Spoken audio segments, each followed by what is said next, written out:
دکھاتے یہ ہیں، ان کے ہاتھ میں ہر کنجی ہے، مالک کل کہلاتے یہ ہیں۔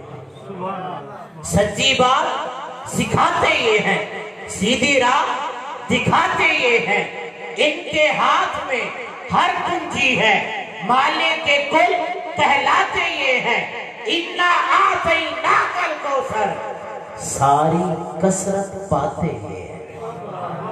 میں بلند آواز سے نعرہ لگاتا ہوں، اس نعرے کا جواب دیں، سید زادے کا استقبال کریں، ہم ان کا خصوصی کتاب سنیں گے، ہمارے دلوں کو بھی منور فرمائیں گے، ہمارے ایمان کو بھی منور فرمائیں گے۔ نعرہ تکبیر، بلند آواز، نعرہ تکبیر، نعرہ رسالت، بلند آواز ہے۔ میرے حضور علیہ السلام کا نعرہ ہے، دونوں ہاتھوں کو بلند کرنا ہے اور زور سے نعرہ لگانا ہے۔ نعرہ رسالت، نعرہ رسالت، نعرہ خلافت، نعرہ حیدری۔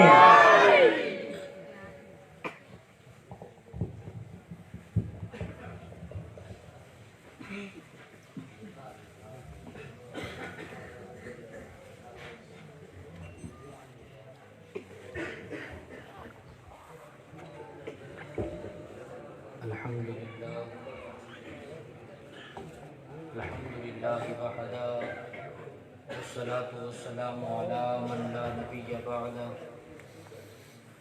اما بعد فاعوذ باللہ من الشیطان الرجیم، بسم اللہ الرحمن الرحیم۔ قال اللہ تبارک و تعالی فی شان حبیبہ و محبوبہ مخبرا و آمرا، ان اللہ و ملائکتہ یصلون علی النبی یا ایہا الذین آمنوا صلوا علیہ وسلموا تسلیما۔ اللہم صلی علی سیدنا و مولانا محمد وعلی آل سیدنا، سارے حضرات رل دے پڑھ گئے، اللہم صلی علی سیدنا و مولانا محمد وعلی آل سیدنا و مولانا محمد وبارک وسلم وصلوا علیہ۔ الصلاة والسلام علیک یا سیدی یا رسول اللہ، الصلاة والسلام علیک یا سیدی یا حبیب اللہ، الصلاة والسلام علیک یا سیدی یا رحمتا للعالمین، وعلا آلک و اصحابک و اہل بیتک یا سیدی یا محمد رسول اللہ صلی اللہ علیہ وآلہ وسلم۔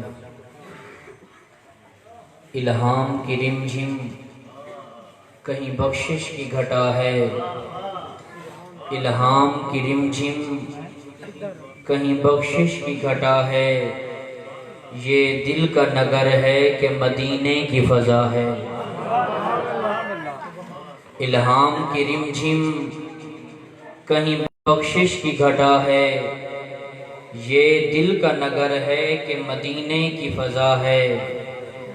رگ رگ نے سمیٹی ہے تیرے نام کی فریاد، جب جب بھی پریشان مجھے دنیا نے کیا ہے، اور سورج کو ابھرنے نہیں دیتا تیرا حبشی، بے زر کو ابو زر تیری بخشش نے کیا ہے۔ مخلوق کی قسمت تیری دہلیز کا صدقہ، یا رسول اللہ عالم کا مقدر تیرے ہاتھوں میں لکھا ہے۔ اے سبز گنبد کے مکین میری مدد کر، یا پھر یہ بتا کون میرا تیرے سوا ہے۔ بخشش تیرے ابرو کی طرف دیکھ رہی ہے، محسن تیرے دربار میں چپ چاپ کھڑا ہے۔ بخشش تیرے ابرو کی طرف دیکھ رہی ہے، محسن تیرے دربار میں چپ چاپ کھڑا ہے۔ حضرت محترم اجدی مقدس محفل حضور علیہ السلام دے میلاد دی محفل ہے۔ اللہ رب العزت دی بارگاہ دعا ہے کہ اللہ تعالیٰ یہ خوبصورت مقدس محفل کو اپنی بارگاہ قبول فرمائے۔ اور حضرت محترم نہایت ہی خوشی دا مقام ہے جو آج سارے محترم بھائی علامہ عاصم نذیر سعیدی صاحب، اللہ تعالیٰ نے کرم فرمائے رشتہ ازدواج وچ منسلک تھی دے پن۔ حضرت محترم تساں علاقے دی روٹین تو واقف ہی وے، شادیاں بیاں بھی تھیندیاں ہو سن تے ایک عالم دی بھی شادی تھیندی پئی ہے، فرق تساں آپ دیکھ دو، توجہ ہے تو دی۔ حضرت محترم دین نال محبت، جڑا بندہ حضور علیہ السلام نال محبت کرے سی، دین نال محبت کرے سی، حضور علیہ السلام دی تعلیمات دے اوتے عمل کرے سی، مالک حقوق خالی نہ رکھے سی، بلکہ ان دنیا دے وچ بھی آخرت دے وچ بھی اللہ تعالیٰ جزائے خیر عطا فرمائے سی۔ تاجدار گلڑا پیر سید نصیر الدین نصیر علیہ الرحمہ آپ ارشاد فرمائے حضور دے ذکر دیاں محفلیں تا ہر ویلے جاری ہو ساری ہیں۔